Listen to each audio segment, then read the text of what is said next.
I now call the December 10th, 2019 meeting of the Charlotte-Mecklenburg Board of Education to order. First order of business is the adoption of the agenda. I will now entertain a motion to adopt the agenda. So moved. Second. All in favor of that motion, let it be known by saying aye. Aye. Opposed? The agenda has been adopted. We now move to our Pledge of Allegiance, and I guess I'm going to be calling on myself to introduce tonight's pledge leader.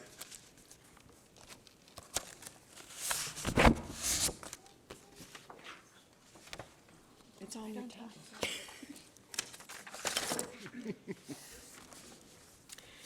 Mason Lennon is a senior at Huff High School. He has been a member of the Husky Runners track team since 9th grade, has been a state qualifier twice, and served as captain of both cross country and track. He is president of the National Honor Society and a member of the Spanish Honor Society.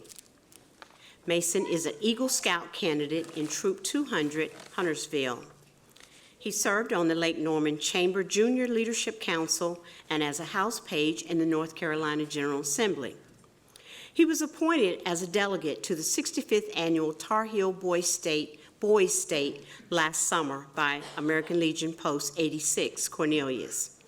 While at Boys State, he was elected Secretary of Commerce, and he was selected by the adult leadership to be an alternate delegate to Boys Nation. As stated by his AP U.S. government teacher, Ms. Vicki Waddell at William A. Huff High School, there are many qualities that help Mason stand out as a student. He has a tremendous work ethic, which sets him apart from other students. He has a very mature attitude that allows him to excel in the classroom. He has distinguished himself as a bright, inquisitive, energetic scholar by his classroom participation, completion of homework and other assignments, and his desire to learn. Mason is popular among students and teachers alike. He works well independently, but is also someone everyone wants to collaborate with. He is able to keep projects on track while making sure everyone in his group is valued and included. Without a doubt, Mason will continue to prove successful in everything he puts his mind to. Mason plans to attend college and study business and finance.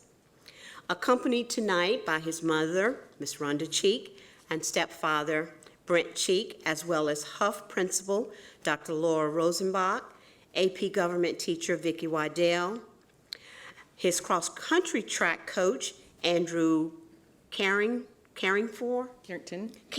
I'm sorry, you made that T like an F, and learning community superintendent, Aquanetta Brown. And I now turn the mic over to Mason. Will all please stand?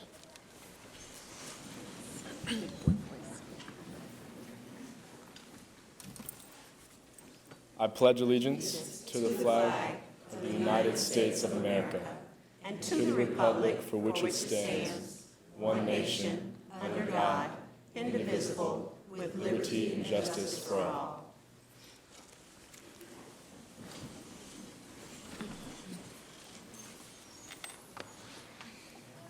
I've now been asked to talk about our trait of the month, which is citizenship. There's no real definition of what makes a good citizen.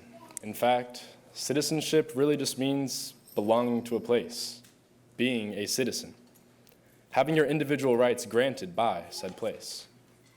But what does it mean to me? To me, there is no requirements for being a good citizen. You don't need to ride around displaying your citizenship everywhere you go. Your 30 Davidson College flags and stickers do not make you more of a citizen of Davidson than your next door neighbor. And I think that's the big thing. No matter what you say or what you display on your house or your Facebook or your Twitter, your actions in your community are going to be the only lasting impact that you have. This leads me to initiative, which is the power or opportunity to act or take charge before others do. Everybody at one point in their lives has looked at something wrong in their community and thought, wow, somebody really needs to fix that. Pothole on Concord Road, most people drive around it, and if it doesn't affect their day, they don't feel the need to report it at all. But the unfortunate driver whose tire strikes that pothole, they're sure going to take some initiative and make sure that somebody hears about it. This idea of initiative transfers into all areas of citizenship. As I previously mentioned, being a citizen means that you belong somewhere, that place gives you rights. I believe the most important right given is our right to vote. However, we see a major lack of initiative when it comes to this incredible right. I could look around in this room, if I wasn't faced in this direction, at a school board meeting, and there's probably a good number of you that did not vote for any members up here, or for the members of our city council. In fact, less than 20% of our registered voters actually came out to vote in November of this year. 20%. Yet, I'm sure as soon as there is a problem in the city or with our schools, you will hear easily more than 20% of people complaining about it. Our words mean close to nothing, but our actions have lasting impacts on those around us. You are given the right to complain about elected officials, but you are ignoring the beautiful right in front of you that gives you the power to make it change. You can talk all you want about an issue in your community, but it is initiative that will actually change it. We see news every day about our planet dying in front of us, yet it is initiative that will actually save it. We can all think of problems within ourselves, things we hate, things we despise, yet it takes initiative to actually change them. A good citizen aims to make their home a better place every day. So take initiative. Put your words into actions. Our country and our community were built to give us these rights. Don't let them go to waste. Thank you. Thank you.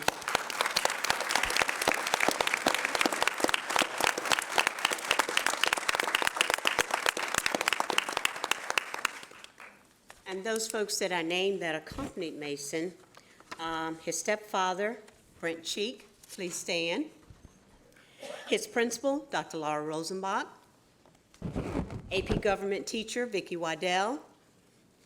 His cross-country track coach, Andrew Carrington. And his learning community superintendent, Aquanetta Brown. And last but not least, his mother, Miss Rhonda Cheek. Let's give them all.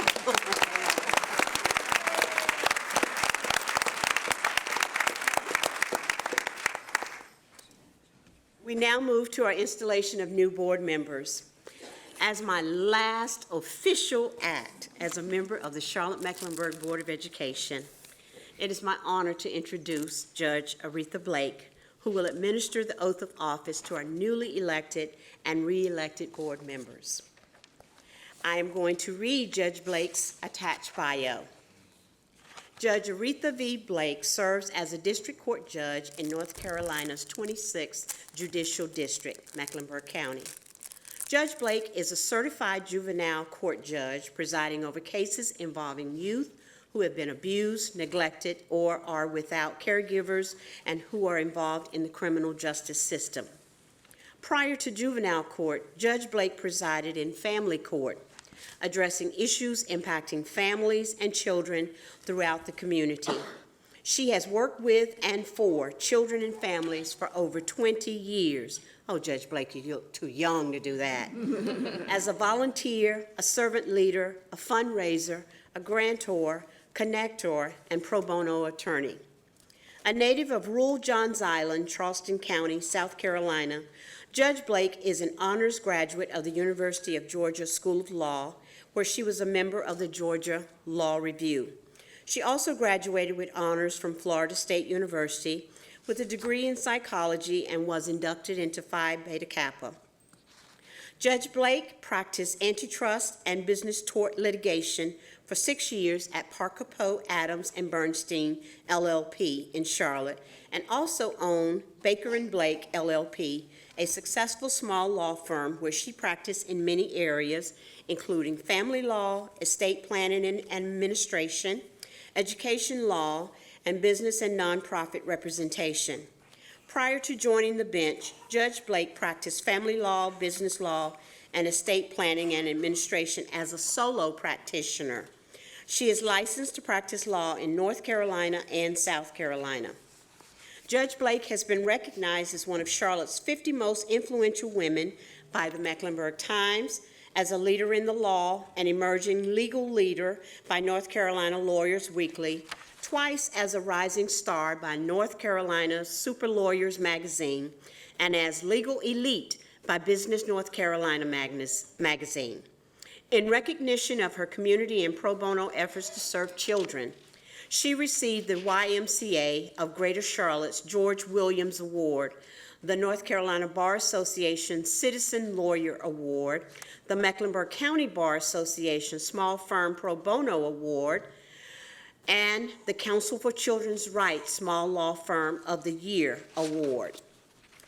And without further ado, I'm going to ask Judge Blake, Elise Dashew, Jennifer De La Hara, and Lenora Shipp, and any family or special friends to come to the well of the dais for the administration of the oath of office. We're going to take them one at a time, but we do want them all to come on down and be ready when it's their turn.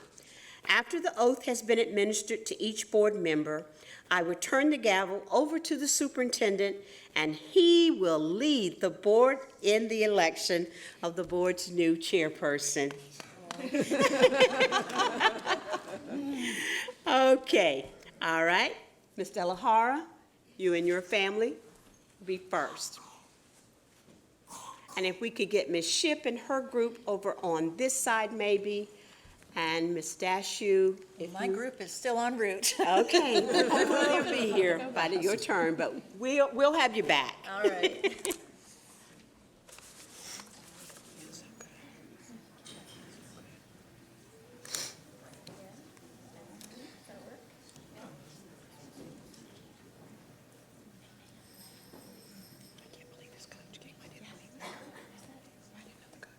Good evening.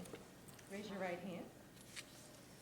I state your name, I, Jennifer De La Hara, having been duly elected having been duly elected as a member of the Charlotte-Mecklenburg Board of Education, as a member of the Charlotte-Mecklenburg Board of Education, do accept said office do accept said office and do accordingly hereby and do accordingly hereby qualify therefore.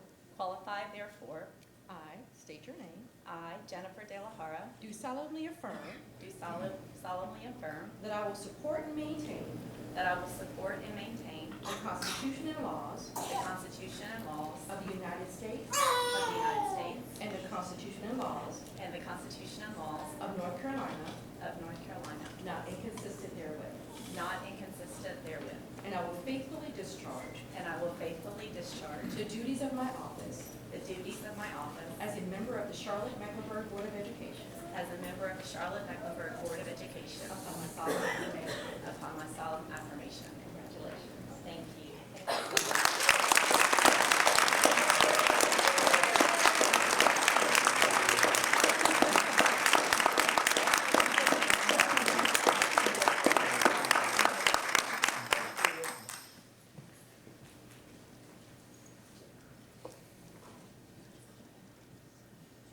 Let her sign, and then I'll call Ms. Shipp.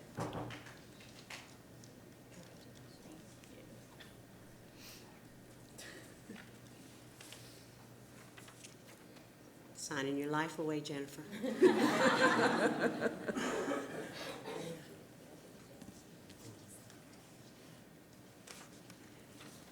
Ms. Lenore Shipp and her family members.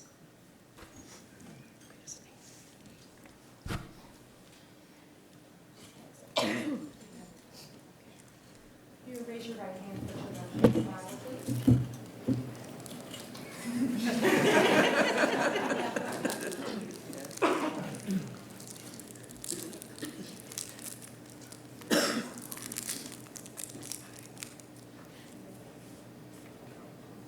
I state your name, I, Lenore Shipp, having been duly elected having been duly elected as a member of the Charlotte-Mecklenburg Board of Education, as a member of the Charlotte-Mecklenburg Board of Education, do accept said office do accept said office and do accordingly hereby qualify therefore.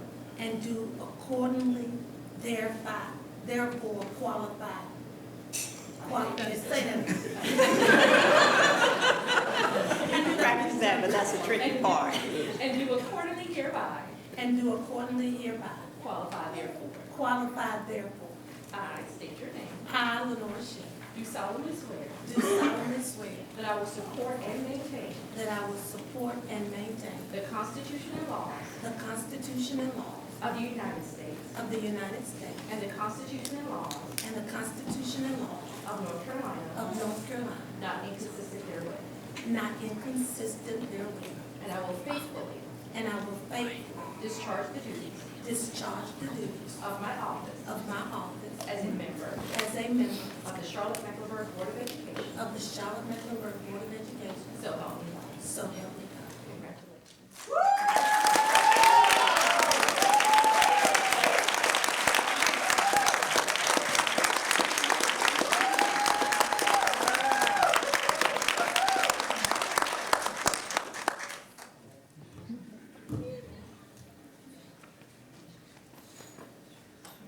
Lenore, you have to go sign. Not in the next 4 years away.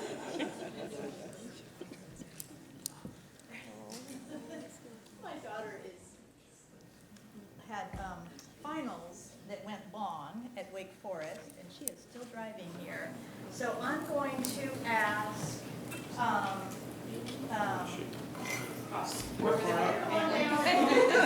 We got your back. Elise, how far is she? I don't know. Okay.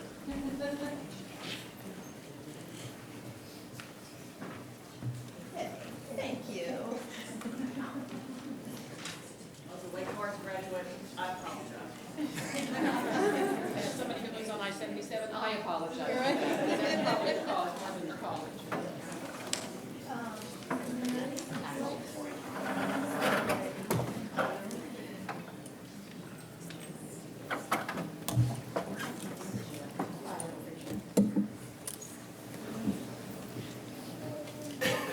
I state your name, I, Elise Dashiell, having been duly elected having been duly elected as a member of the Charlotte-Mecklenburg Board of Education, as a member of the Charlotte-Mecklenburg Board of Education, do hereby accept do hereby accept said office said office and do accordingly and do accordingly hereby qualify hereby qualify therefore. I state your name. I, Elise Dashiell, Do solemnly swear do solemnly swear that I will support that I will support and maintain and maintain the Constitution and laws the Constitution and laws of the United States of the United States and the Constitution and laws and the Constitution and laws of North Carolina, of North Carolina, not inconsistent therewith, not inconsistent therewith, and I will faithfully and I will faithfully discharge the duties discharge the duties of my office of my office as a member of of the Charlotte-Mecklenburg Board of Education. the Charlotte-Mecklenburg Board of Education. So help me God. So help me God.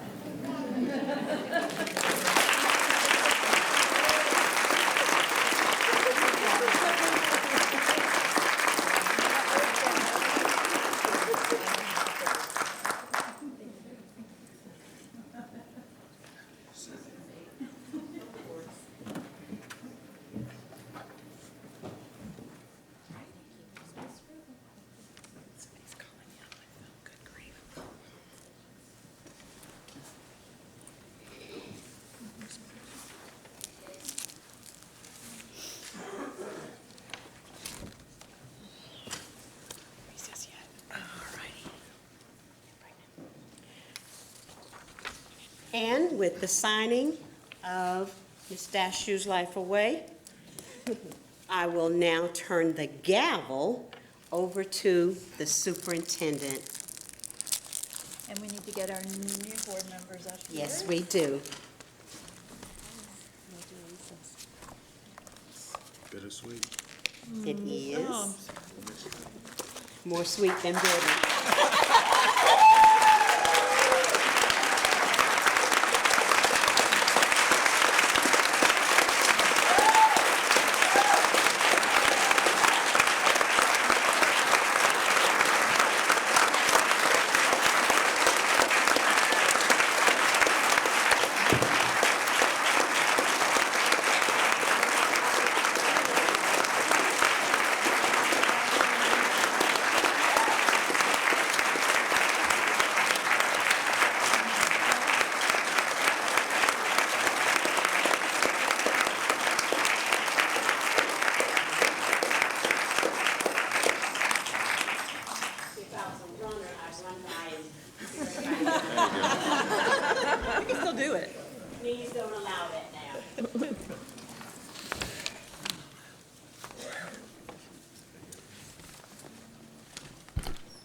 Good evening.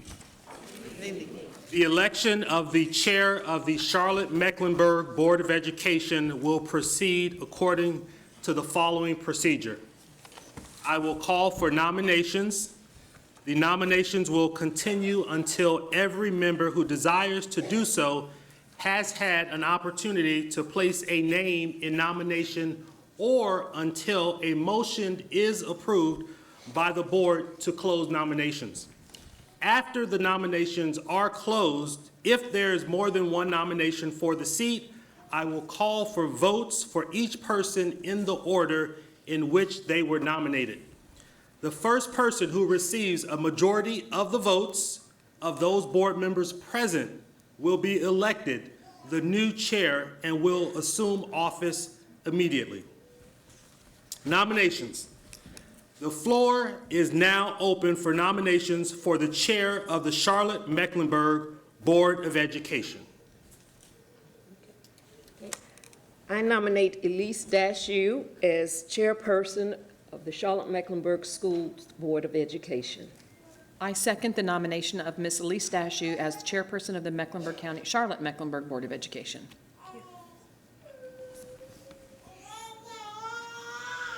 I move that we close nominations. It appearing that all board members have had the opportunity to place a name in nomination, do I hear a motion and second to close the nomination? That is a yes. All in favor, please indicate by raising your hand. Just in time for Emma to come. Hi, honey. All opposed by like sign. I now declare the nominations closed. We are now ready for the election.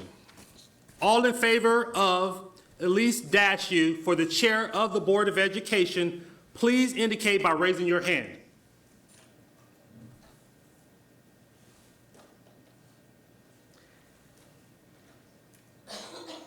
There being a unanimous 9-0 votes for Elise Dashew, the voting is now closed, and I declare that Ms. Elise Dashew has been elected chair of the Charlotte-Mecklenburg Board of Education. Congratulations.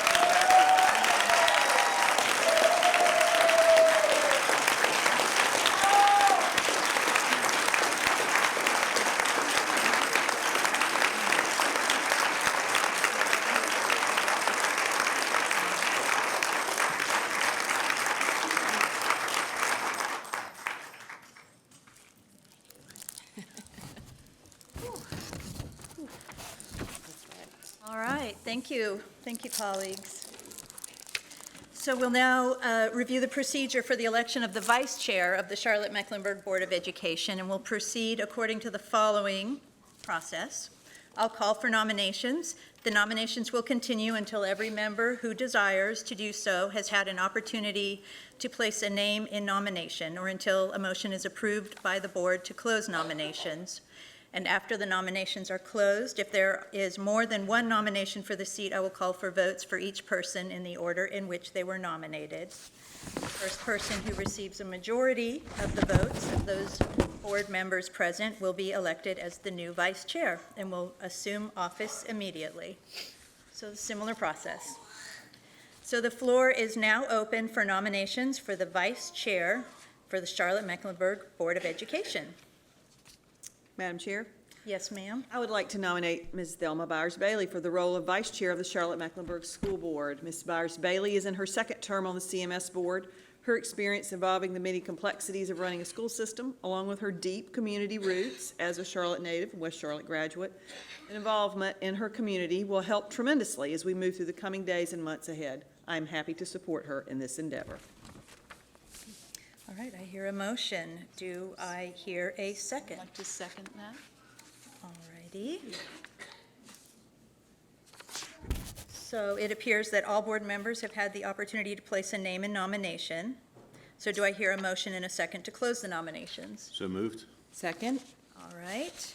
All in favor, please indicate by raising your hand. All right. All opposed by like sign. And I now declare the nominations closed. And we are now ready for the election. All in favor of Thelma Byers-Bailey for Vice Chair of Board of Education, please indicate by raising your hand. And that's unanimous. So, there being 9 votes for Thelma Byers-Bailey, the voting is now closed, and I declare that Thelma Byers-Bailey has been elected Vice Chair of the Charlotte-Mecklenburg Board of Education.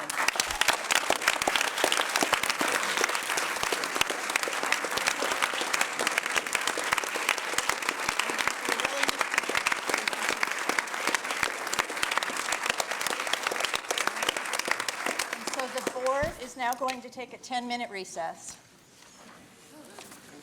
So the board is now going to take a 10-minute recess.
In the back, I was going to get some stuff for her, some food. Yeah, sure. Take it, because I don't want to. Pass it over to her.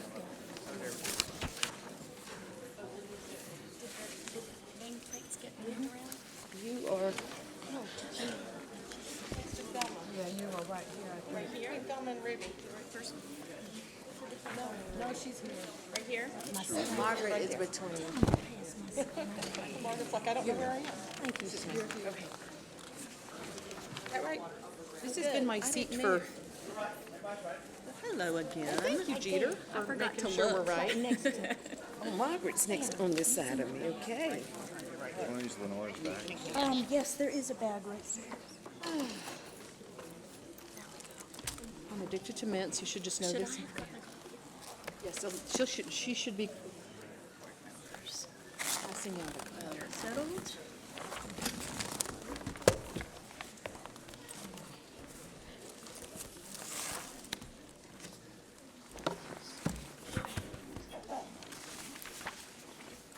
You pass out.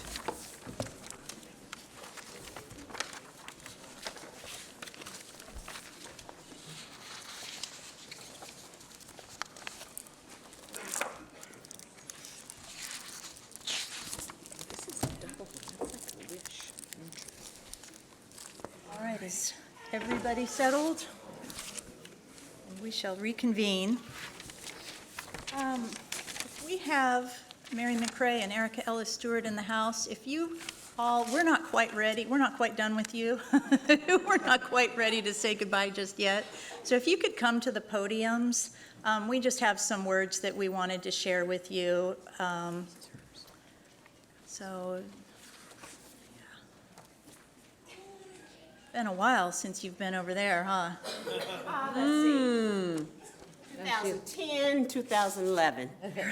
Together, same, doesn't matter? This, just together is perfect. So, board members, if you have messages that you would like to share with Ms. McRae and Ms. Ellis Stewart, now is a good time. Just keep it under 3 minutes each, as per tradition. And after we've each shared our piece, we do have a token of appreciation for you. So go ahead, Ms. Sawyer. Thank you. Mary and Erica, thank you for all of your service on behalf of the children in our community. Your paths from work with youth in the classroom or outside the classroom to advocacy for youth and for teachers to your policy work on the board have made you incredible leaders in our community and on this board. You model how board members can effectively be present and listen to communities and amplify the voices that we all need to hear, and I thank you. Madam Chair? Dr. Jones? MLK, Martin Luther King, spoke to what it takes to make progress. Mary, these words from Martin Luther King: tireless exertions and passionate concern of dedicated individuals. It has been my observations that you certainly fit that description. We will miss you, and thank you for all that you've done. Thank you. Erica, your words, your wisdom have made us a more conscionable and deliberative body. Your ideas regarding innovations in terms of CMS, from things like having a student on our board, and your tireless work around suspensions of early child K3, K2, has been deliberative, and I think it has made a change for the better in this district. I thank you. Ms. Byers-Bailey? Thank you. My dynamic duo.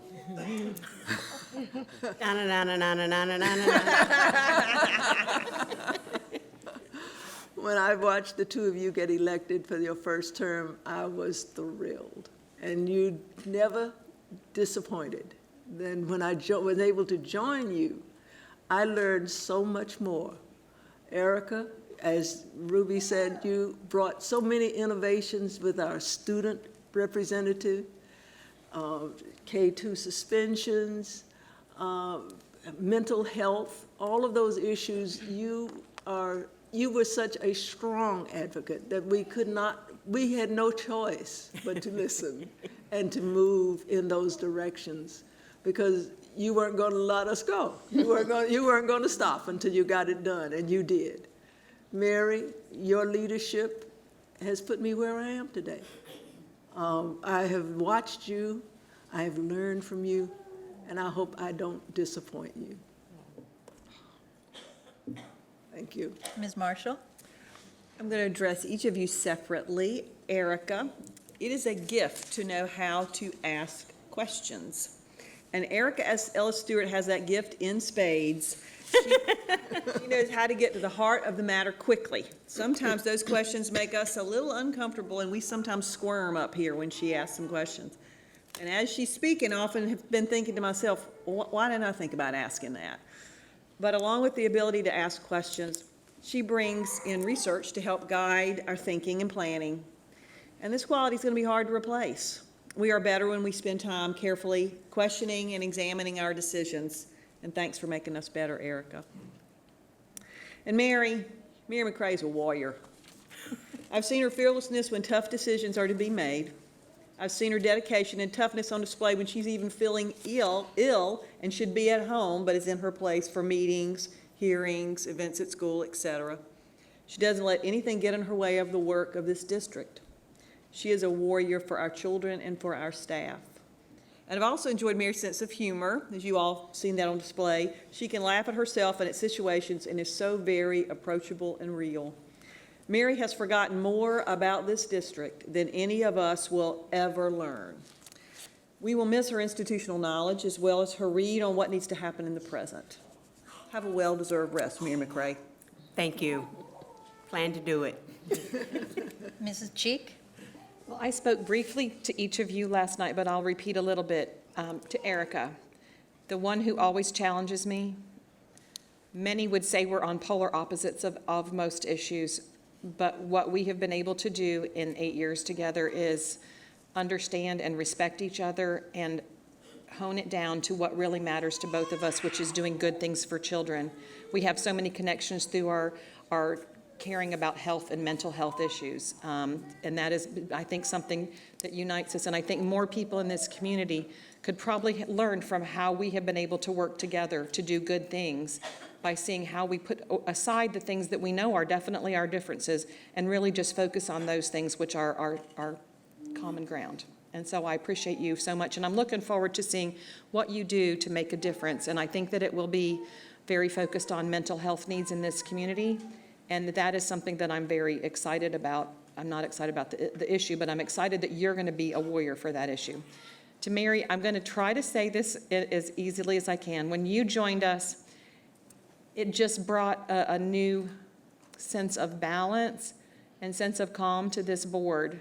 It's been 8 years. I've been on this board for 10, and you've been on it for 8. You two have been on it for 8.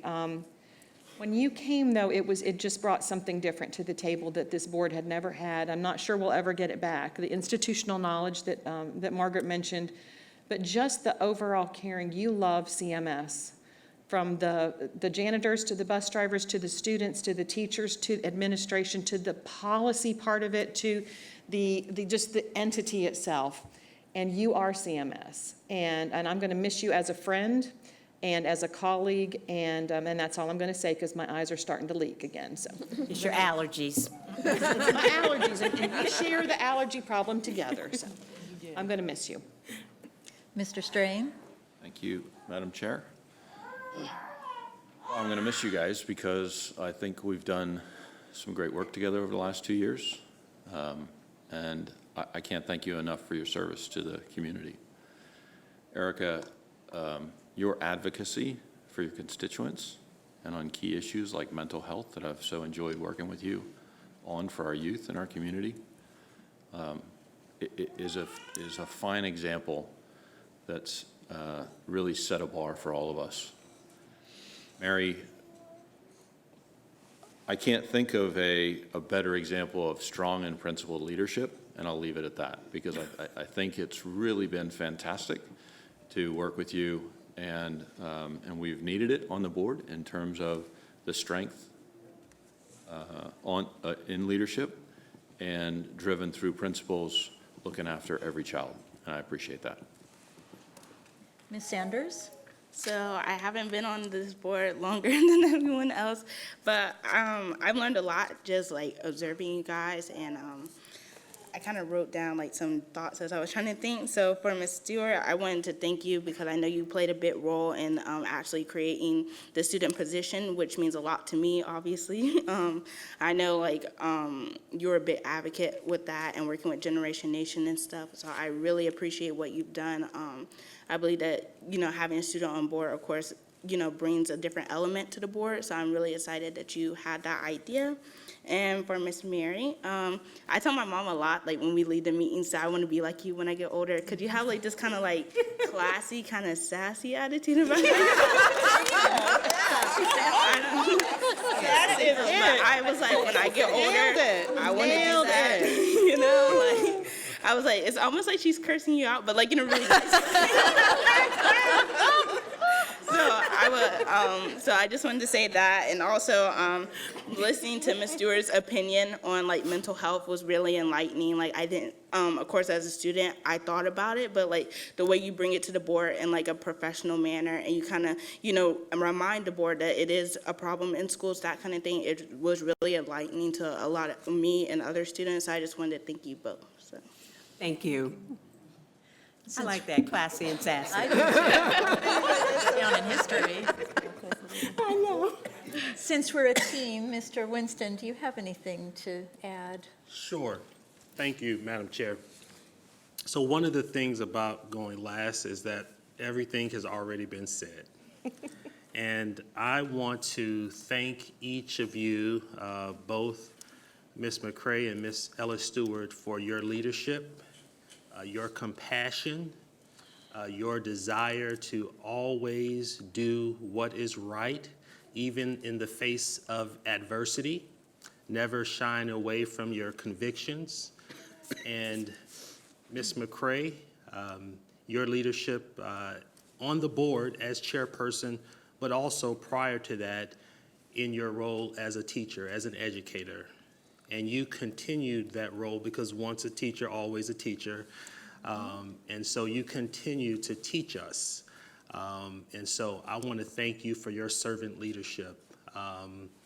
We owe you a great debt of gratitude that I don't know that we will be able to repay. You're letting us go. Ms. Ellis Stewart, just a tremendous human being who I've also enjoyed getting to know and work very closely with in your role as a board member. And I do remember those days in the community when you were and continue to be such a staunch advocate, not just for Harding University, but all students in all schools in this district. Your work in the community around mental health and helping us all understand the stigma attached and trying to eradicate that. And so I thank you for your service, and I would hope that we have not seen the last of both of you in our community, because I think you all still have a lot to offer. Thank you all very much from the bottom of my heart. Thank you. And I had an opportunity to share some words with you guys yesterday with a small audience, and since we have a larger audience, I'll go ahead and share my message again. But I see both of you, Mary and Erica, as teachers, challenging teachers, which is the best kind of teacher and the truest kind of teacher. I see you both as sisters, and granted, it's a complicated family, and it's a loving family, and I'm honored to be your sister. I see you both as business partners in a ruthless business environment, soldiers in battle. And I see you as inspirational leaders who are constantly pushing our community to do better for children, and I know that's not going to change. Our community here in Charlotte and in Mecklenburg County is famous for having lots of talk, lots of convenings, hand-wringing, about important issues with words, lots of talk of words like opportunity and social mobility and justice. But to actually take these words and do the real work, that is what happens in our schools, and that is what you two have been modeling for years. It takes hard and messy and complicated work to take that talk and to make it real. And it also takes savvy, it takes wisdom, it takes relationships, it takes political capital, it takes courage, it takes willingness to take the arrows, willingness to make mistakes and to learn and to try again. And Mary and Erica, you possess all of these things in spades, and this hard and messy and life-changing work is your legacy, and I thank you for that. And I hope that you are proud. And please know that this board is going to carry that same legacy forward. Thank you. So with that, we do have a gift for you so that you don't forget us. Can we share our parting words? Yes, you want to share your parting words, and then we'll give you your gift? Okay. Yesterday, as a gift, I received this wonderful book from Mr. Walter Hall, and as I was reading it today, there was something I came across, and I'm going to share that with you. But what I want to do is highlight what this board has accomplished, because, you know, someone in their illustrious mind made a comment that this board would be better served once Erica Ellis Stewart, Mary McCray, and George Battle was gone. Well, George was never a voting member of the board, and Erica and I just two. That still leaves 7 of you that had to go up against us. So I don't know what that meant, but I did not care for it. So I'm going to address the facts that we, as 9 members of a board, have accomplished a whole lot here. And maybe some people weren't aware of this, so I will assume that Mr. St. Onge is not aware of what this board has accomplished, so I'm just going to highlight it. And this would be the sassy class. This board has accomplished significant progress on ensuring equity for all children. We're taking those leaps and bounds. We've created a standing equity committee. We've opened new schools and renovated older ones, thanks in large part to the 2017 bond of $922 million, the largest in the history of this district. We have also adjusted student assignment, enlarged academic offerings for students, and strengthened school safety. We've chosen a new superintendent in the face of adversity, one who has united and inspired this district and this community and the staff that's employed here. Have we done everything that we could do? Of course not. There's always more work to do for new incoming board members. But I believe that the Charlotte-Mecklenburg Board of Education is positioned to continue progress toward the mission of offering every child the best education available. I know each of you is dedicated to giving our children what they need. Are you going to always agree on everything? No, that would scare me to death if you did. But are you going to work toward what is best for children? That, I believe, you will do. It's been a privilege to have served as your chair for the last 7 years, and I thank you for the commitment that you have given and your caring. Public service, as you well know, isn't easy, but never forget that the Board of Education is doing some really, and I won't use the D word, important work that helps build a strong future for the kids that we serve in this community. One of the things I wanted to also leave you with is that there are only so many tomorrows. If you have special talents, gifts, abilities, of energies to give them now. If there's a cause in your community worth standing for or a battle worth fighting for, fight for it. If you can help make someone else's dreams come true, help it come true now. If there is some kindness you can show to people around you, show it now. We are not living in eternity. We have only this moment, sparkling like a star in our hand and melting like a snowflake. So don't put off today and look for tomorrow. You need to do it right now. So, board members, I challenge you to do what's best for the people that you serve in this community, especially the children that you serve, and these staff people that are sitting out here, because you can't get into the classrooms, you can't get into their departments and do the work. We've got to count on them, so never forget them also. And I thank you for the privilege of standing here and being a part of a nationally recognized Board of Education. Thank you.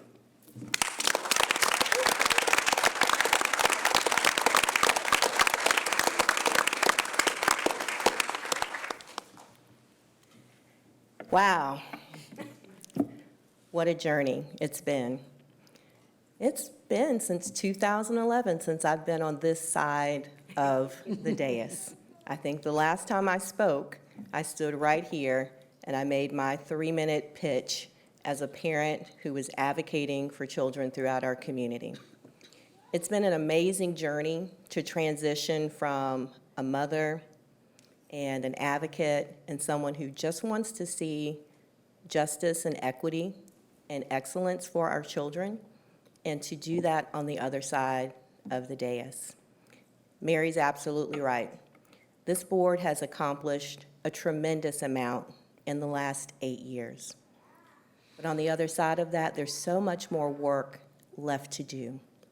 We know that we have many, many children and families in our community who are not getting what they need educationally, that are not making the progress we want to see them make from an economic standpoint.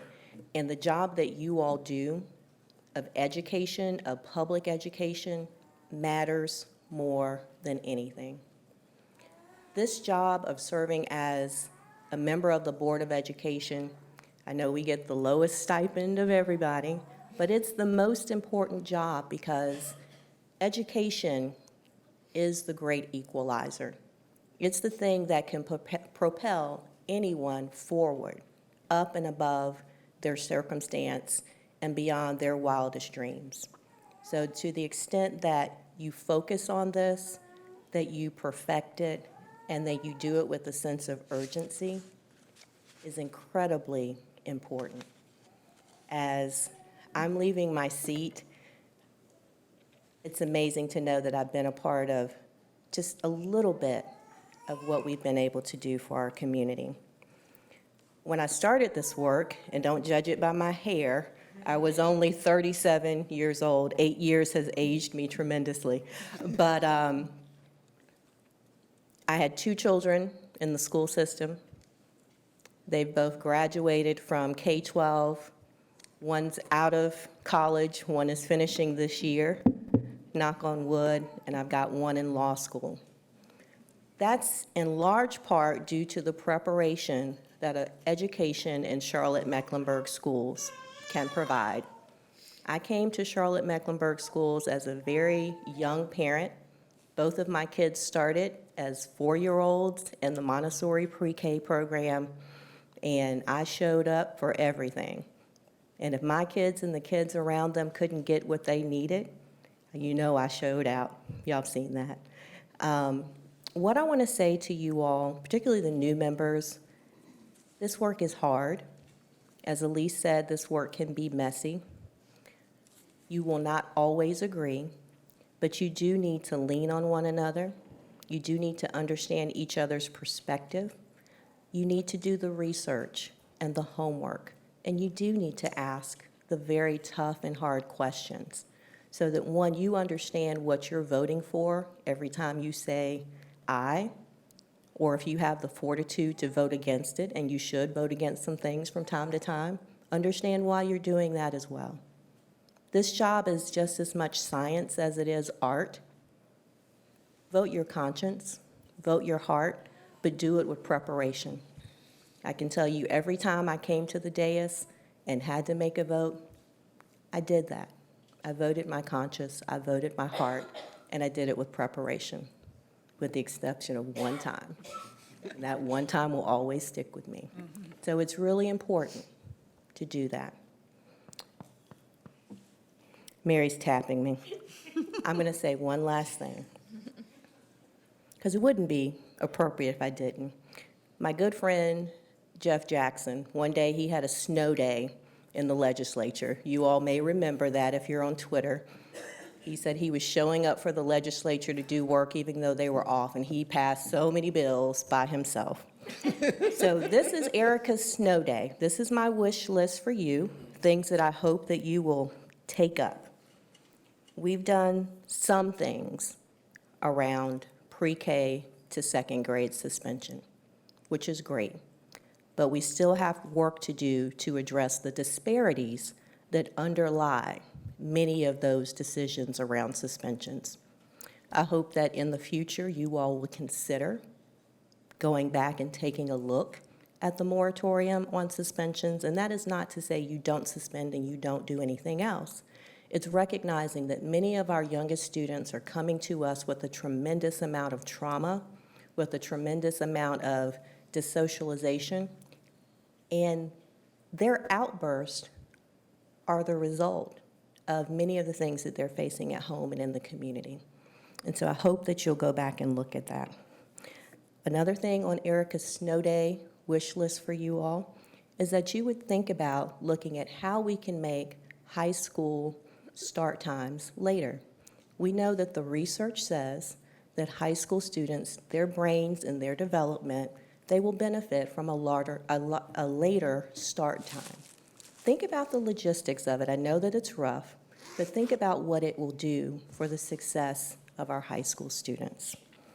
Bless you. And the last two things I would say,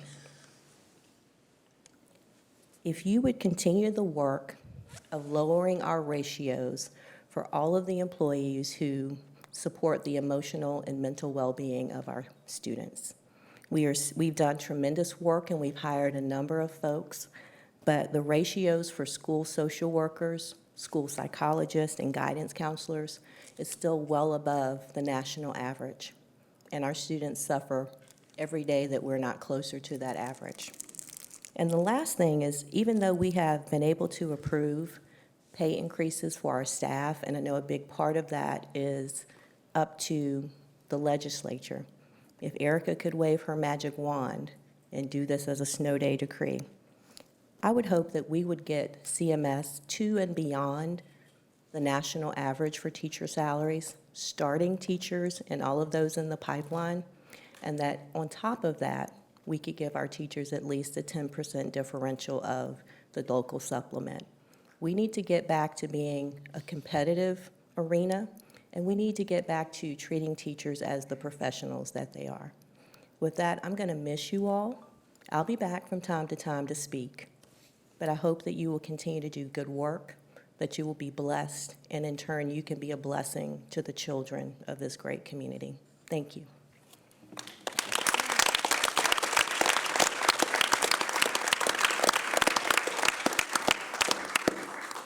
Ladies, want to come get your presents?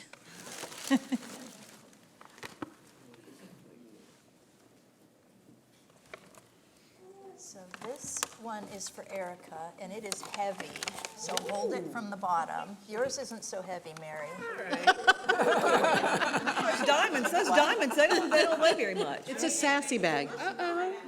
For Versailles. Mine has a superwoman on the front.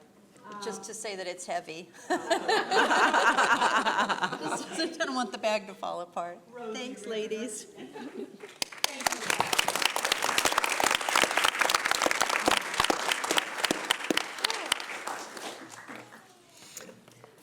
Back to All work. right, back to work. All On with right. the meeting. So we're now going to move on to our policy first readings.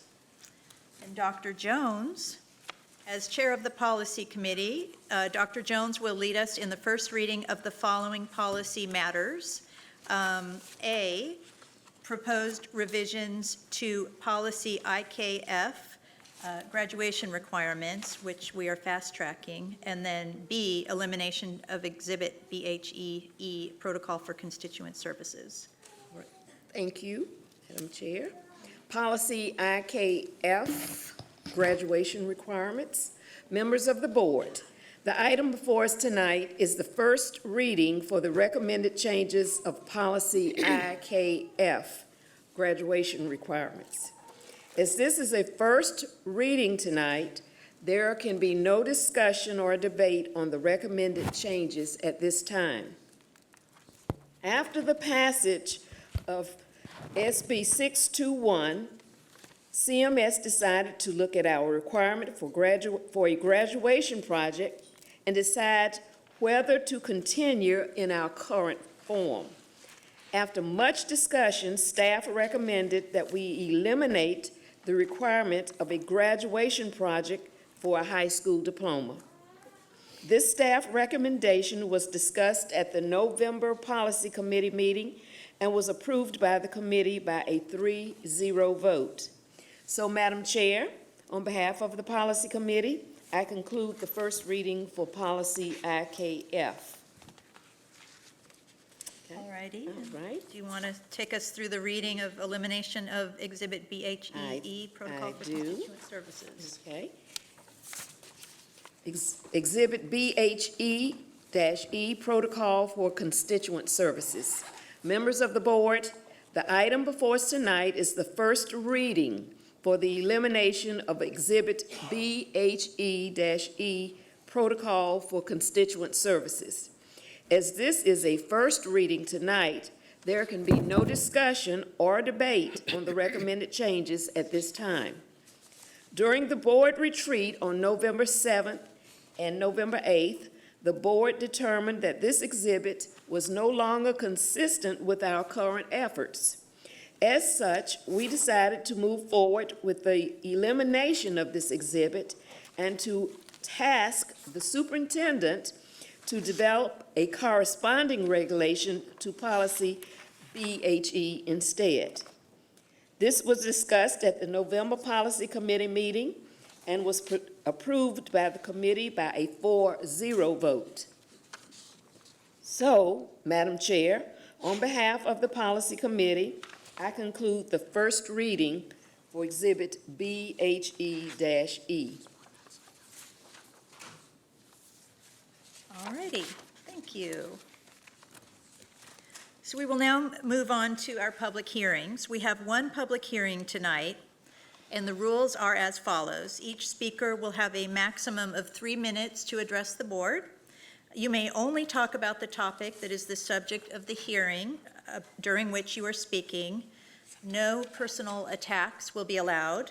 Neither individual student matters nor specific personnel matters may be discussed, and that includes our own children. Neither profanity nor similarly inappropriate language may be used, and the board reserves the right to cut off any speaker who violates these rules. So with that, we will begin with. No, we don't have any graduation. Oh, we have no one signed up for the public hearings. All righty. Excuse me. I did sign up for public hearings tonight. Not on, Yeah, we're moving on to those. We're moving on to those. This was a specific policy hearing. policy hearing. They'll be coming. Is there a policy hearing on graduation requirements? You need to say So yeah, these are the policy first readings. So these are the public hearings. Oh yeah, these are the public hearings for the graduation requirements. So if there are no speakers for the public hearings on the graduation requirements, seeing that there are no speakers, I declare this hearing closed. All right. Request from the public is different. Oh. So we're at this part. for that part. She's right. Can we do that later? No, you're good. Good, you're right on track. You're right. I am right. Yes, Okay, ma'am. thank you. Okay. So now we're going to move on to requests from the public. So we now move to the requests from the public, and the rules are as follows. They're similar. Each speaker will have a maximum of 3 minutes to address the board. You may speak on any topic of your choice, except for either individual student matters or specific personnel matters. And this includes speaking of our own children. No personal attacks will be allowed. Neither profanity nor similarly inappropriate language may be used. The board reserves the right to cut off any speaker who violates these rules. And I now call the following individuals to come down front to the microphones. Please speak in the order in which I call you. The first is Lawrence Brinson, and the next will be Nathan Asher, and we'll have Dennis Spring after that.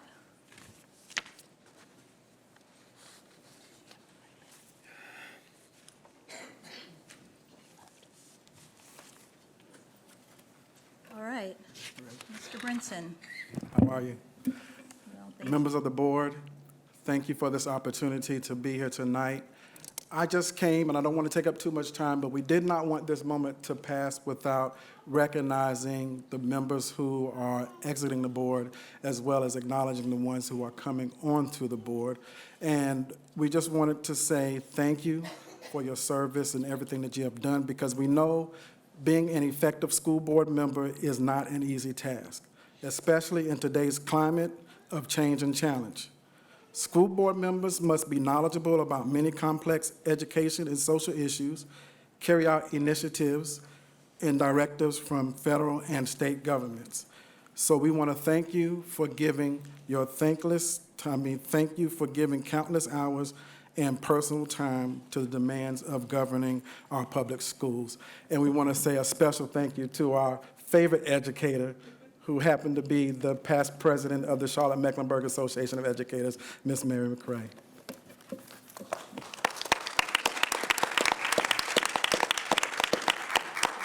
Brinson. Nathan Asher.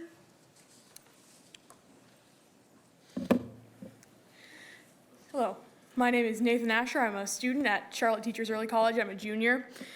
And today I'd like to talk about a policy that hasn't been updated since 1987, and that is policy JJAA-R.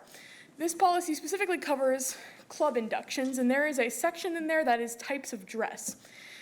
This says that the following modes of dress are permitted and strongly encouraged: males wearing coats and ties and females wearing dresses, and there's also a section about uniform attire and colors. But then it says these following modes of dress are not permitted for inductions: deliberate change in sex role in dress or accessories, attire or accessories with racial ethnic connotations, and attire or appearance which is disruptive to the class atmosphere. We have had a policy that was updated in 2015, policy JICK-R, that includes an entire section on transgender and gender nonconforming students being allowed to follow the dress code of the gender that they identify as. Since this policy has not been updated since 1987, and it is still in the board docs, and it says language that we no longer use in CMS policy, I think it would be a wise decision to either amend or remove parts of this section. Thank you for your time. Thank you, Nathan. Good. All right, Dennis Spring. And while Dennis Spring is approaching the podium, can we also have Stacy Staggs and Jessica Cramblett come down? Okay, Mr. Spring. Good evening. I've got a timer here. I'll take all 3 minutes probably. 2 weeks ago, America witnessed yet another outrageous incident in the NFL. One player pulled other player's helmet off and then beat him over the head with it. This is gangland behavior, pure and simple. And this is no isolated incident either. Far from it. It is but one of many examples of inexcusable behavior that we've all seen and then turned our heads and looked the other way. These NFL players are murderers and wife beaters, and I assume some nice people, but I wouldn't let any of them into my home, and I'm tired of them being invited into our schools and our kids being required to cheer for them. These are not men to look up to. This is not behavior to emulate.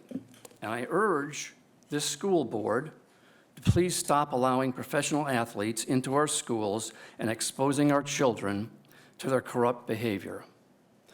Now, I'm sure there's plenty of naysayers in this room.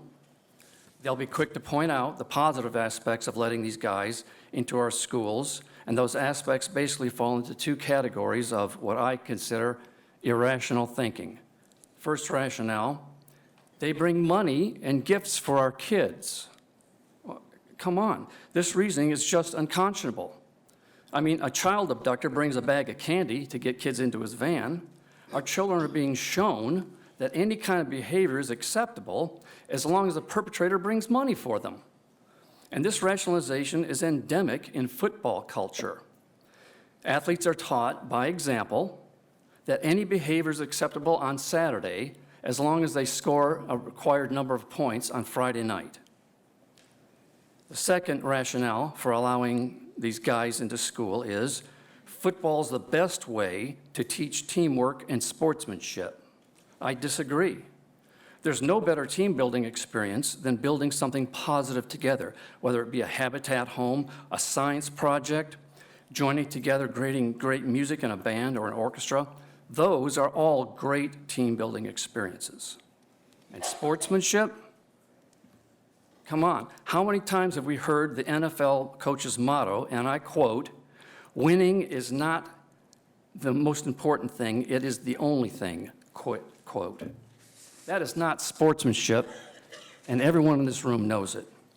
These are not men to look up to.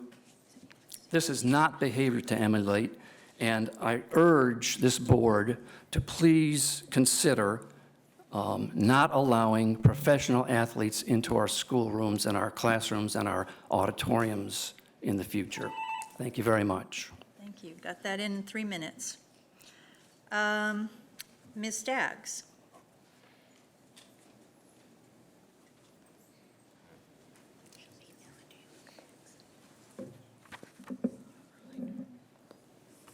Good evening. I apologize for my misunderstanding earlier.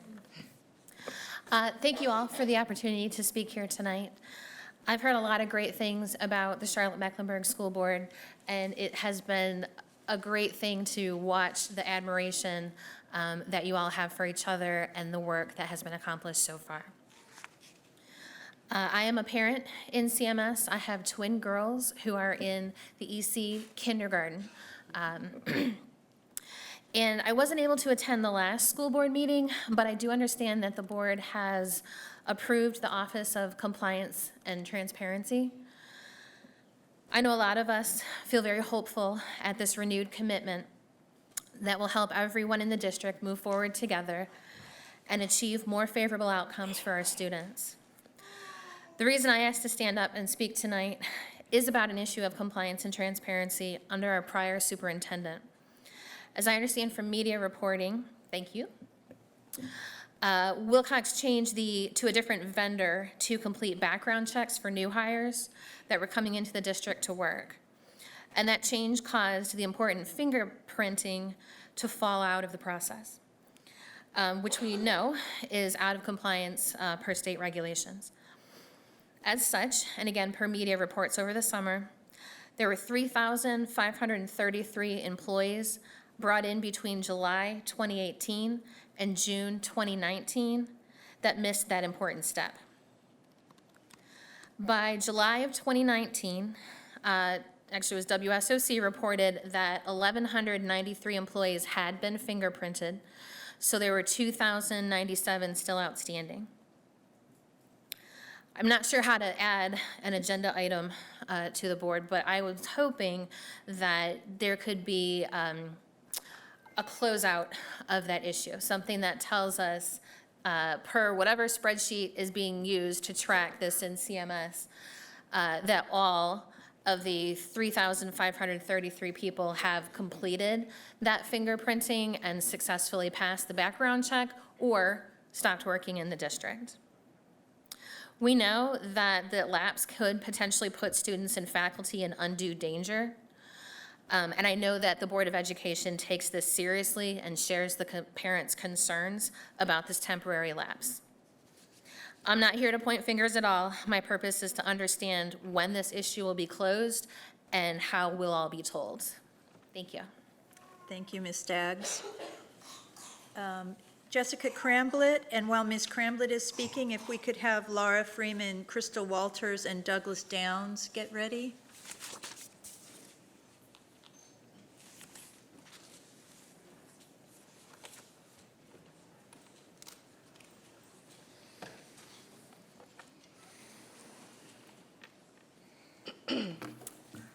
Good evening. My name is Jessica Cramblett, and my husband and I currently have two boys, a 6-year-old in kindergarten and a 9-year-old in 3rd grade at Hawk Ridge Elementary in South Charlotte. I would first like to thank you all for the time and effort you dedicate to our families and schools, and I'd especially like to thank Sean Strain, our area rep, for being such an active board member. I understand how demanding your positions are, and I appreciate your hard work.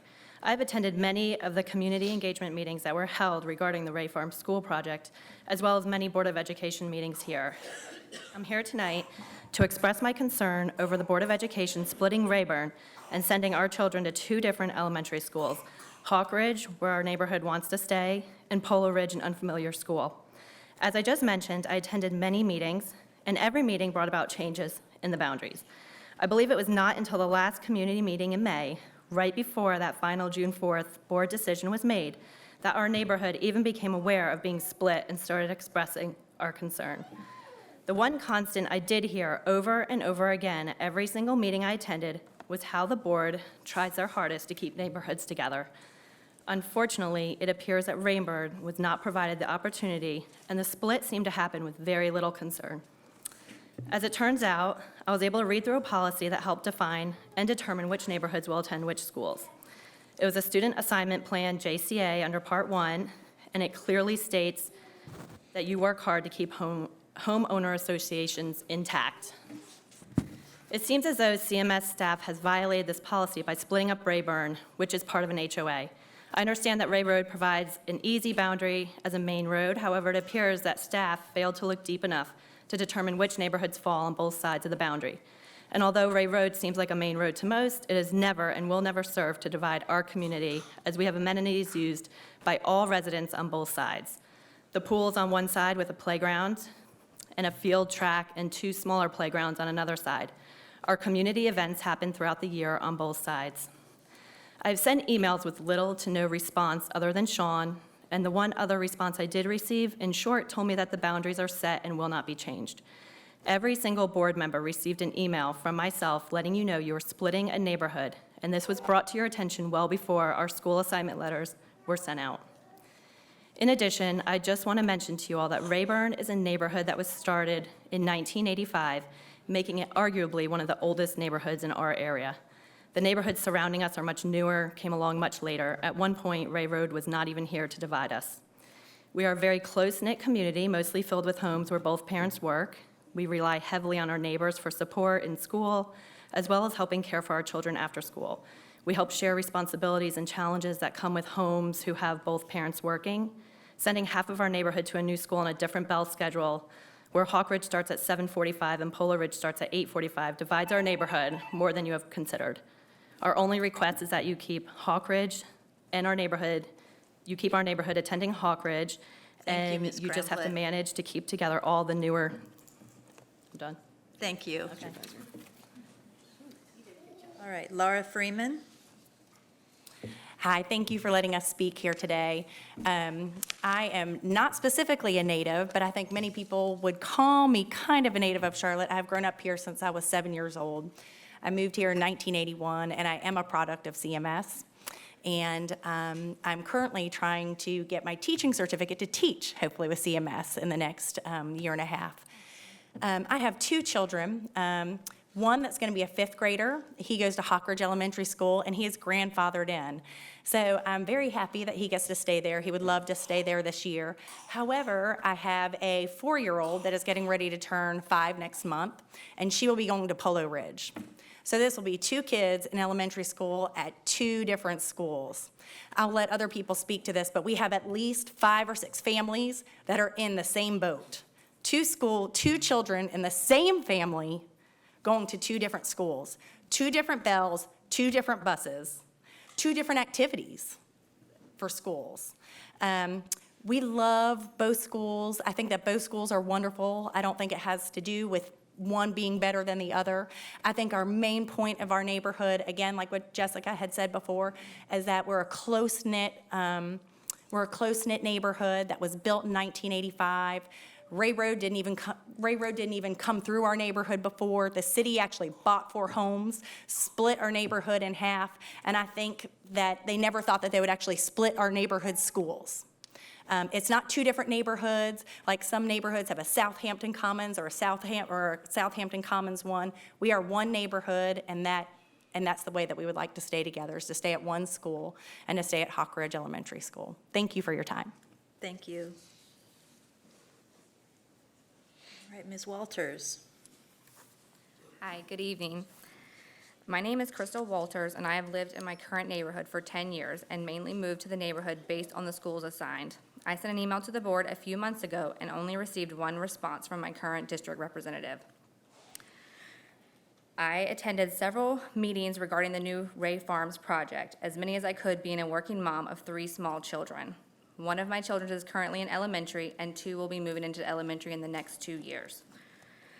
I also completed the online surveys and tried to keep up with the ongoing changes following every meeting. I have to say the information was hard to follow and changed every meeting I attended, making it difficult to understand what decision would ultimately be made.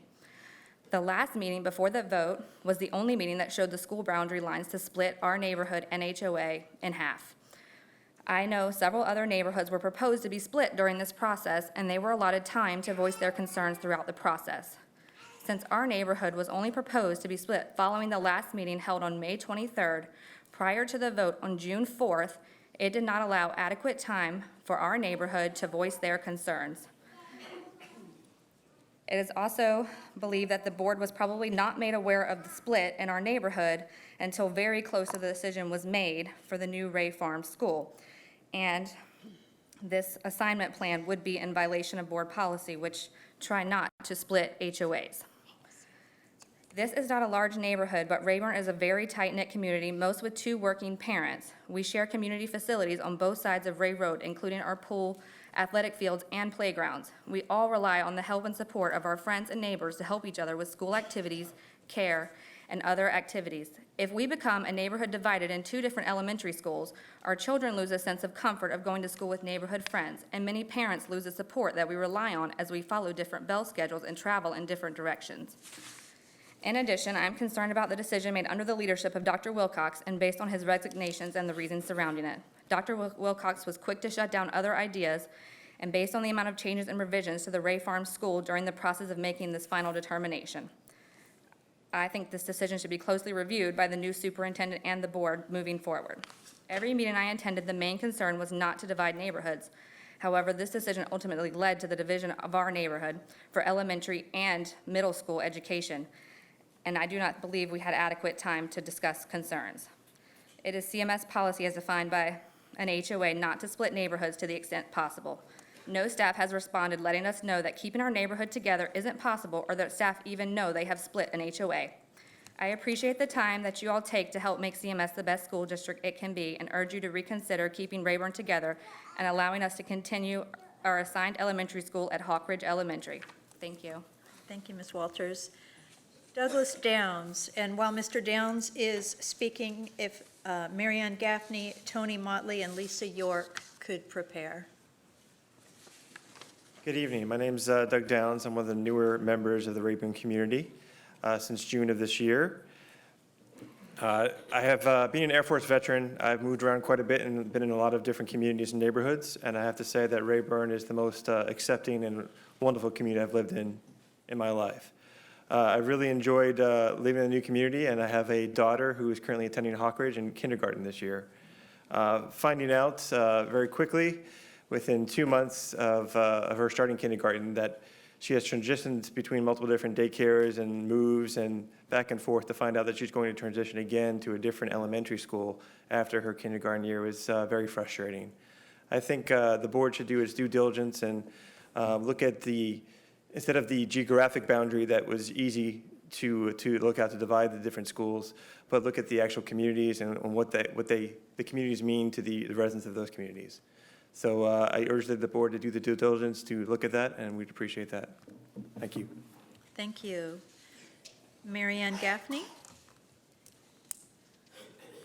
And is Tony Motley here? All right. Ms. Gaffney? Good evening, and thank you for this opportunity to speak. I'm here on behalf of the Building School Equity and Preserving Green Space Community Committee.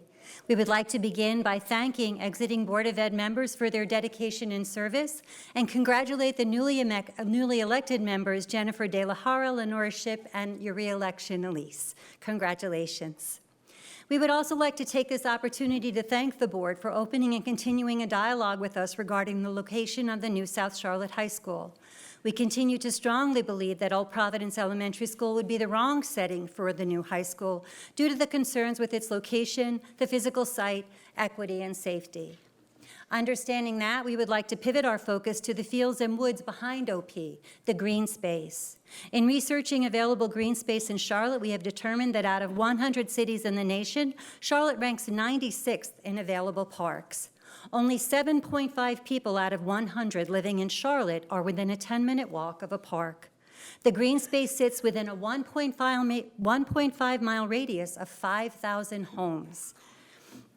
Now, with the right negotiation, the woods behind OP could be preserved as an official park in Charlotte and continue to provide a safe and healthy green space for every adult, child, and family in Charlotte, along with a natural habitat for local wildlife. This land was gifted to the Board of Ed. Why not work hard to find a way to gift it back? The SCRA has contributed over $2 million to the maintenance of the fields behind OP over the past 10 years. Annually, the fields serve approximately 1,500 children from the entire city of Charlotte. Children from every school and every neighborhood can play in some sport for the South Charlotte Rec Association.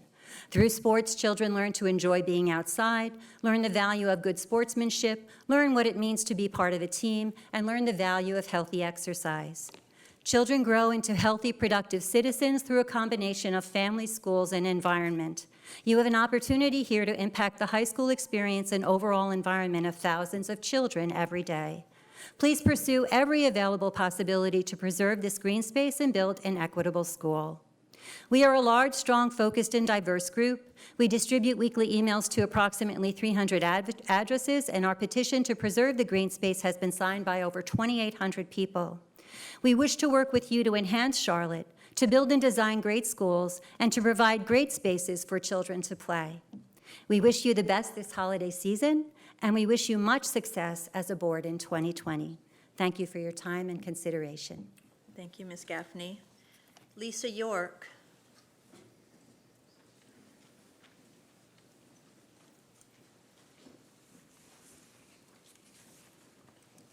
Hi, my name's Lisa York. I also live in the neighborhood Rayburn in South Charlotte. And I wanted to address that our neighborhood has been rezoned to go to 2 different elementary schools, and I actually think a small portion of our neighborhood is actually going to a different middle school as well, which is hard to tell, and I don't think that a lot of our other neighbors have recognized that yet. But the elementary school situation has definitely been upsetting for our neighborhood as a whole, but in particular for our kids. The definition of a neighborhood is a district, especially one forming a community within a city. I worry that splitting our neighborhood and sending kids to two schools might affect that definition and the community feel of our neighborhood.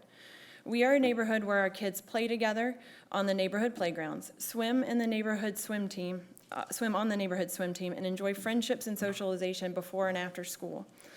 I have 2 children, a 2nd and a 4th grader. My daughter is a little bit upset about the fact that now she has to go to 5th grade. She's being grandfathered into the current school, and my son is going to another school. She wants to attend school with her brother as well as her friends.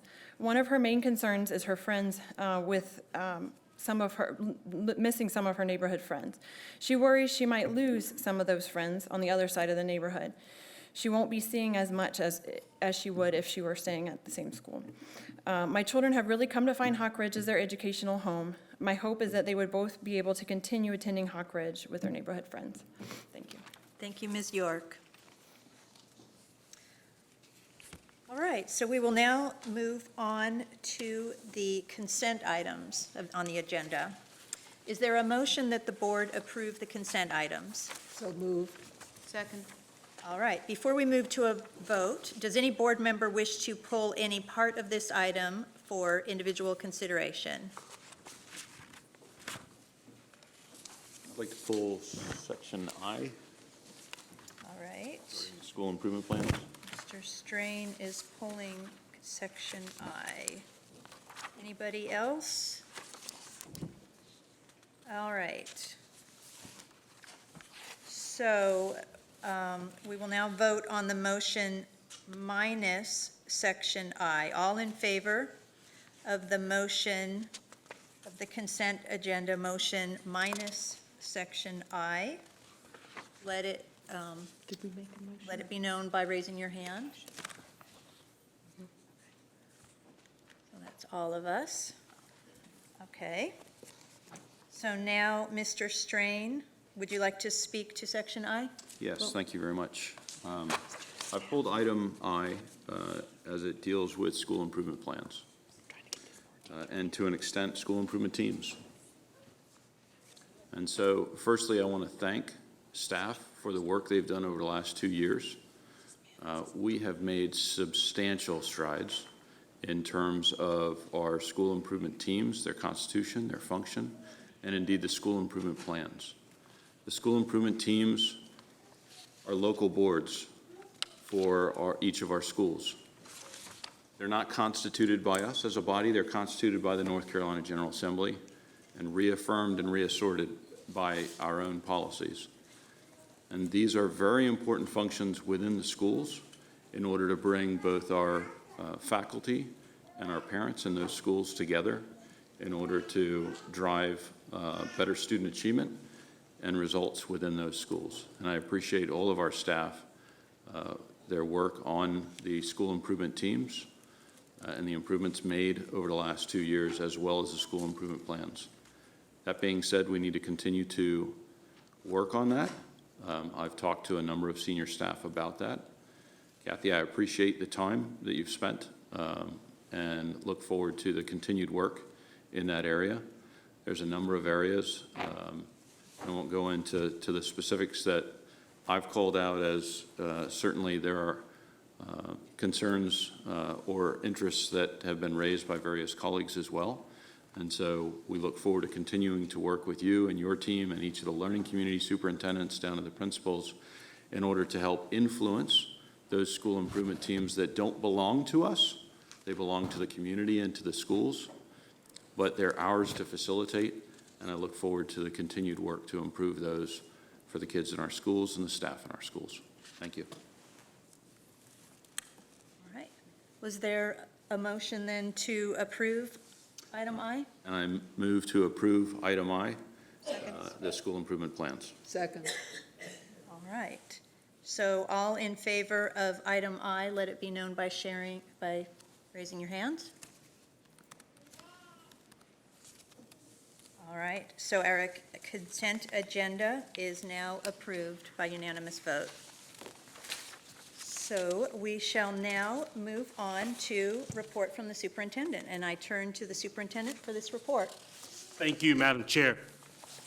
This is one of my most exciting times of the meeting. I would like, if Ms. Christian Hackle could please stand.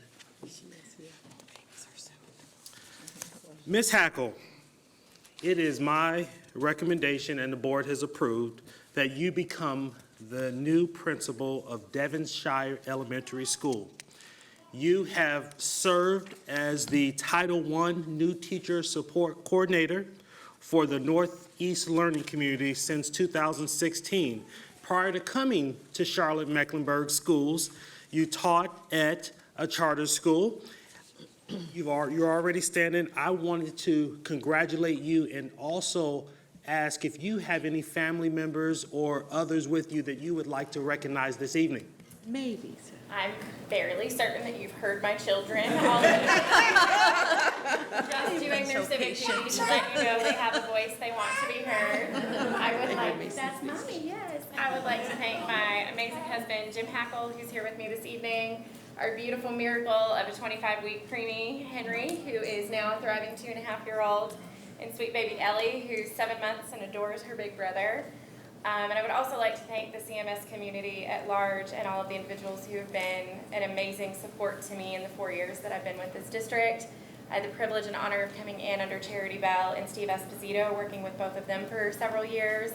as we regrouped and reformed into the Beginning Teacher Development and Support Office. I've worked with an amazing team under the leadership of Renee Goals, and I'm thrilled and excited to continue my journey under Dr. Raymond Barnes. And thank you to Brooke Huff and the work she has done at Devonshire. She is passing me a beautiful school community that I look forward to continuing to grow and continuing to serve. And it is an honor and a privilege to be doing this work for this school, for this district, and for these students. So thank you. Thank you and congratulations.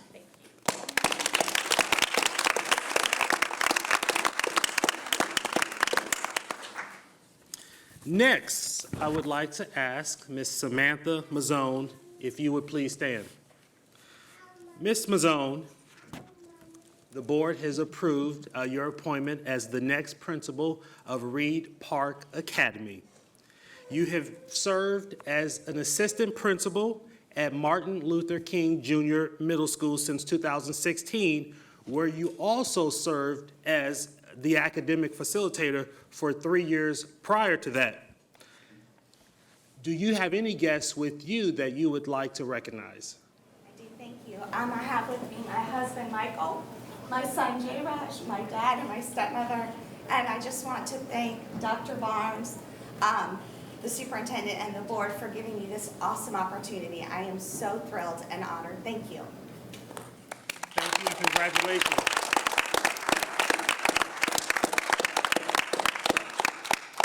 That's all I have, Madam Chair. All righty, so we shall move on to reports from board members. At this time, I will recognize any board member who wishes to make a report. Oh, goodness gracious. IKF graduation. All righty. Okay. Sorry about that, guys. All righty. So we are going to move on to action items. Policy IKF, graduation requirements. Members of the board, the item for us tonight is the recommendation of approval for the changes of policy IKF, graduation requirements.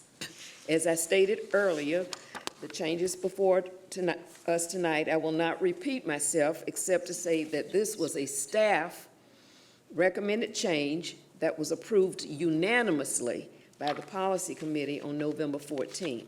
So, Madam Chair, on behalf of the Policy Committee, I move for the approval of the recommended changes of policy IKF. All right, and as a reminder to the public, since this is an item reported out of one of the board's standing committees, it does not require a second. So, is there any discussion, or shall we just go to the vote? All right. Ms. Sawyer? I just wanted to acknowledge and thank Ms. Preciada's class, Butler High School, second, third, and fourth block English classes. She and her students wrote letters about the graduation project and the change in the policy. And their letters outline the pros and cons of the project, and there seemed to be general consensus about the change that we're making, and heard from students that many certainly do value the academic research paper. They see the importance of that. The other message heard loud and clear from students was that they are working very hard to balance their after-school work with their school work, whether that's after-school jobs and other commitments, and are hoping that the shift from the graduation project to more course projects embedded in coursework will relieve some of that anxiety. So I just want to shout out to the Butler High School students who wrote to me today. Cool. I see Ms. Sanders' hand, but did I see Mr. Strain's hand before? Did you have your hand up? Or are you just letting me? Okay. Well, Ms. Sanders, this is one of those times where we are very glad you're here because we need to hear your voice on this. I know being a senior this year and doing the research paper last year as a junior, and now working on my 15 hours for my graduation project, I do agree with the recommended change. I know what Ms. Sawyer was talking about. It's a lot going through college applications and still balancing AP, and then having to get that 15 hours in before January or during January is a lot going on. And I know at different schools, depending on when you have English and what semester, some students have already presented theirs, and it doesn't really seem to be clear what the project should actually consist of. There's a lot of different things at different schools, so I do approve of the recommended change. All right, thank you. Anybody else? Ms. Cheek? And as a mother of a senior, and as a mother of 2 other girls that graduated and had really large graduation projects back in the day, I am very much in support of this. Many of our high schools, as Ms. Sawyer pointed out, have already created a hybrid type of program. My son actually gave his presentation. Research is crucial for students to learn while they're with us in CMS. Doing dioramas and projects that require some artistic and creative skills may necessarily not benefit every one of our students, especially the really clumsy, awkward ones like my son that cannot create anything like that. But he will give a speech now, I promise you that. So he enjoyed giving his speech on his graduation research that he did a couple weeks ago and did quite well on it. Had he had to do some kind of a presentation board and all kinds of creative things, not so much. But he did the research and did it very well. And so I really want to make sure that we're teaching our kids how to do good research, that we keep that as a really big focus, and we use the courses that we have in English already and kind of continue that work. It's a really crucial skill for them to learn, whether they're going on to secondary education or just in the business world, to understand how you do research and how you present the data after you collect it. But there's the way that a lot of the schools have adopted right now seems to be a great hybrid approach to that. Anybody else? All right, let's move to the vote. All in favor of the motion made by Dr. Jones, let it be known by raising your hand. Madam Clerk, that is unanimous. All right, back on track. And I know you gave your report, Mr. Superintendent, but there's one other item that, if we could acknowledge Yes, ma'am. the last meeting of our student advisory. Yes, ma'am. Thank you, Madam Chair. As Madam Chair mentioned, tonight is the last meeting for our student advisor, Kendall Sanders. Kendall has held this position and has done a tremendous job for the past 12 months. She is a senior at Northwest School of the Arts, where she is studying piano, and I remember the day like it was yesterday when I met with you over at Northwest and talked about your desires and your hopes and aspirations for your role on the board as a student advisor. You are the daughter of retired First Sergeant Kenneth Sanders and Tyra Sanders. You have served this board and the CMS students that you represent very effectively. You have brought the student viewpoint into our discussions, offering insight and fresh perspective. These are exactly the things that we wanted to have when we added a student representative to the board. And so, Kendall, I want to say thank you for your service. We wish you all the best. And I know that we have a parting gift for you for all of your hard work and your service on the board. I want to speak too. That's you. You are CMS.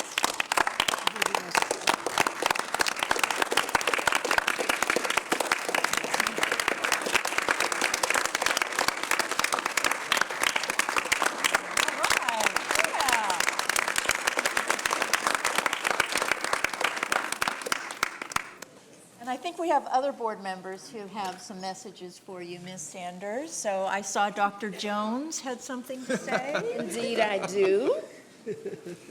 Kendall, I have watched you over the years since you were a toddler, and I so admire you. You made us the Sanders family proud. Your wisdom is a gem for young and old. Your demeanor is unflappable. Your work ethic is cerebral. Your dedication to right causes is bold. And as Carl Sandburg, the poet, said, quote, your great work is ahead, and far over yet. Thank you. I'm proud of you tremendously. You just have no earthly idea. It brings tears to my eyes. Oh, stop. Allergies are bad up here. Anybody else? Well, we have, you have advised us well. We have been fortunate to have your advice, and we have pulled together a little card and another little gift in here for you to open later. But thank you very much, Kendall. And we will now move on to reports from board members. So at this time, I will recognize any board member who wishes to make a report, and I see your hand, Dr. Jones. And I will be quick. I know or heard that in January, we will begin our equity committee. Recently, I attended a conference. Equity is a verb, and they had these buttons, these badges rather, and I confiscated around 40 of them. Slowly going by every time I had and get my hands up. Pockets were bulging at the end of the conference. She probably has sweet and low in her purse, too. And I say that equity is a verb, I had to have them.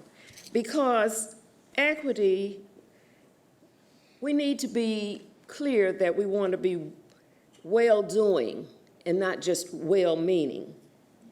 Our equity committee is to do something to make a difference.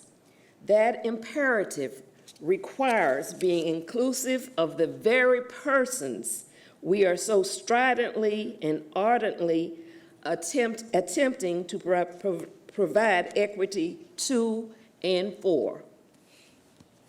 An equity initiative requires persons at the table who experience the inequities in their daily, everyday lives.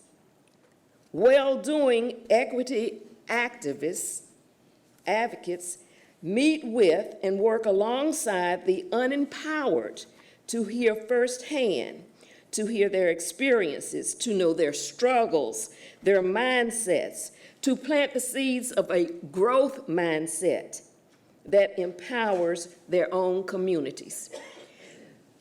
I expect to hear how that manifests in our equity committees.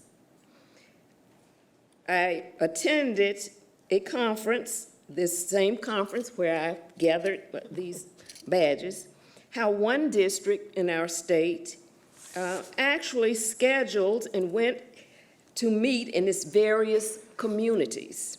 They didn't stay closeted into a tight group of persons who want to talk about or for, but were very inclusive. You have to incentivize to get those who are uncomfortable, have not felt included, have not been empowered. Equity is a verb. This is what I hold as mantra of high expectations for an equity committee. Thank you. Thank you, Dr. Jones. Ms. Cheek? So I want to welcome our two newest board members to the family. I loved what Ms. Dashu, our new chair, and I'm excited to see you in that position. And Ms. Byers-Bailey, I'm very excited to see you sitting next to her. I think you two will make a great team. This is the first major leadership change we've had in 7 years. So a lot of eyes will be upon you, and I want you to make sure that you see all of us out here as your family, and we're here to support you and to empower our whole committee, or our whole board together and work together. So I think that this is a new day for our board, and I look forward to the family moving forward. I welcome our new folks. I always speak about this on this time of December, but tomorrow represents the 5-year anniversary And in the words of the world of cancer, 5 years is a magic day. Tomorrow will be my 5-year anniversary of being cured from breast cancer. And I'm very excited, and I'm going to eat and dress all in pink tomorrow to celebrate. And so tomorrow's a real exciting day. So this is going to be a really exciting 24 hours. And thank you for inviting my son to be the pledge leader tonight. Ms. McCrae spoke a little bit about the commitment that her children had to make and the sacrifices that her children had to make. I'll tell my new colleague here that has younger children, Mason was 7 when I joined this body. There's been a lot of juggling of babysitters. We learned how to use Uber and Lyft as soon as those became available. I would run into band concerts or have them streamed to me on the phone while I was sitting here. There's been a lot of sacrifices. Mr. Strain, Ms. Dashew, and you are now going to be facing it too. It's hard for our children. They hear negative things from people about the board. You might have heard a little touch of some of that, I think, that may have come out in what he said today, although I have to replay it. But it's very frustrating for him now to hear people complain about things that this board does when they didn't even get out to vote. So I want to just thank you for that. It was a way to just kind of, for me, to honor the sacrifices that he's made for 10 years. And I appreciate that very much, so thank you for inviting him tonight.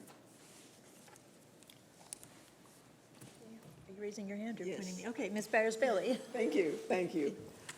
You have often heard me extol the CTE program at Olympic, and I am thrilled with all the work that they do there. But that's not the only high school that has a fantastic CTE program. So now, this evening, I'd like to lift up another one of my high schools. Harding University High School Institute of Technology Automobile Program has partnered with a national retailer, Northern Tool and Die Company Equipment, to donate class time and their skills to give thanks to local veterans and charities by providing tune-ups to their vehicles. At this event, Harding University High School students used tools and equipment donated by Northern Tool and Equipment to service the vehicles of 2 Purple Heart recipients, both injured during their time serving our country. The dollar amount donated is a little over $6,200 to our automotive program. There were other nonprofit companies that also were invited to take part, including the Children's Theater of Charlotte. The purpose of their invitation was to schedule a vehicle tune-up with the school and brought charities together to celebrate the students' works. I just wanted to lift up what we are doing in our school system with CTE, and this is just another example. Thank you. 1 second. So I saw Ms. Sanders. Okay. I didn't write anything down, so I'm sorry if this is like all over the place. I wanted to thank the board and everyone on it for having me as your student advisor. I'm not gonna lie, I didn't want to sign up for it at all. Not because I didn't want to join the board, but because I didn't think I would serve you guys well. I believe that sitting on this board, you had to have a 4.0 and a fancy vocabulary, and I do not have either of those.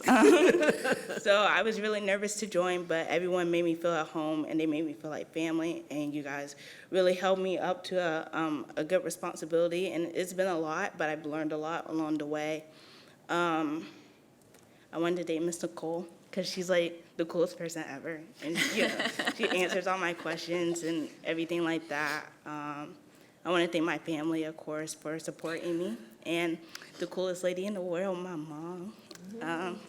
Because without her, I wouldn't be on the board, and even though she be pushing me too hard sometimes, and I can lie, I'm glad she did push me to be the student rep, and you know, come in and support me at all my meetings, and you know, listening to everything I had to say and all my ideas after the meetings. And I wanted to thank Generation Nation for providing me with this opportunity and really believing in me, and you know, just everybody who's like giving me any kind of advice and stuff like that.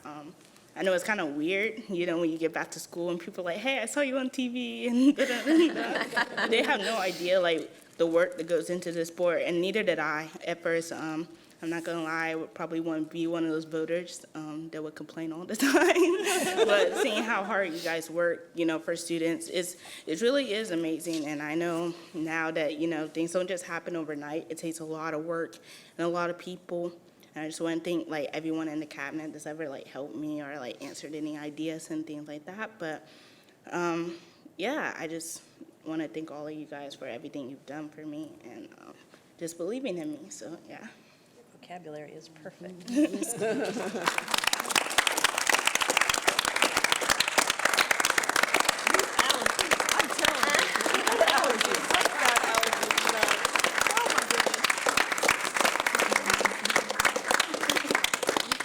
Allergies from sitting next to you. So I saw Ms. De La Hara's hand. Yes, thank you, Madam Chair. I just wanted to make a statement expressing my excitement and my gratitude for this evening. Having my family here, of course, was extra special. And speaking of band concerts, they had to leave right away and run up to my son's 8th grade band concert, which he had this evening. It was also really special having just looking out and seeing such a diverse group of friends that were supporters of mine that came here tonight for the swearing in and that were with at the reception earlier. It was just really, really special seeing people from all over the county here to make it a special night. And I'm humbled by this opportunity and just wanted to say that I look forward to serving, working with all of you, collaborating and with all of you, and serving, of course, the over 147,000 children and about 90,000 employees here with CMS. So I'm grateful to be here. Thank you. Ms. Shipp? I am so grateful and thankful and honored to have this opportunity to serve, and I feel blessed to be here tonight. This was just a wonderful occasion, and I feel so just overwhelmed because so many of you, I've had the opportunity to be a part of this great CMS family. So in some ways, it's like coming back home again and continuing to serve, because that's what it's about. I'm so committed to our children in this community. This was just phenomenal tonight. I was so excited to have my daughter, who is a CMS graduate, to be here tonight, and she surprised me coming out of medical school all the way from Richmond, Virginia, to be a part of this. She knows how important the school system is and the work that you all have been doing. And Rhonda, you talked about sacrifice. As a principal for 15 years and over 30 years in the school system, there was a lot of sacrifices that our children make. And mine is now in medical school and is continuing to do great things. And so I'm so thankful. It would not have happened if it had not been for CMS. I know the work that you all do. It takes each and every one of us. I'm so thankful to be a part of this new journey. I know it's challenging work, and I am here for the journey and for the work. And I thank each and every one of you. I've had already opportunity to start to get involved with. I want to continue this tough work and continue what it takes to make a difference for every child in Charlotte-Mecklenburg schools so they reach those high potentials and their dreams become a reality. And again, I say thank you for being here, and I look forward to the work. Ms. Shipp. Ms. Sawyer? Thank you. I just want to, a couple things. First is to let the community know that they're all invited to the International Day of Learning this Saturday from 10 a.m. to 2 p.m. at Independence High School. This is a wonderful event hosted by the CMS English Learner Services. And it's a free event with cultural activities, dance, music performances. It's a great event for the entire family. There are academic sessions for parents to learn about what their students are learning. There'll be food trucks on site, and the first 600 participants will receive a free lunch.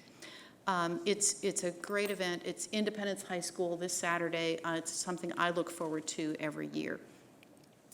I also had the pleasure of visiting J.H. Gunn Elementary recently, and it was great to see the new language arts curriculum in action.